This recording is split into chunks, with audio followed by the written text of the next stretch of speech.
Split testing has been known to drive some pretty compelling results, but it all assumes one thing, that it's done correctly. There are numerous aspects that you can look into for split testing, and they can get complicated, but I'm here to make things simple and clear for you.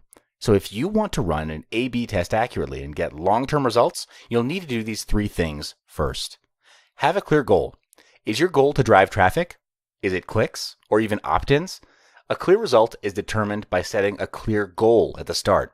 An email subject line that wins at open rate may be different than the winner for click-through rates. Define your goal first.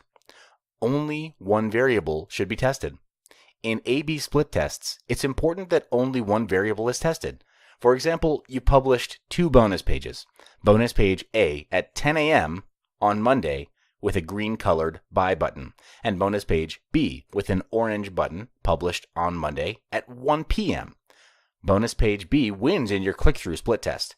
But in this case, because there are 2 variables, you don't know what made bonus page A lose. Was it the button color or the timing? Random audience. If only your JV list sees video thumbnail A and only your buyers list sees video thumbnail B, can you straightaway use thumbnail A if it wins in an A/B split test? You can, but it won't be effective since different groups react differently.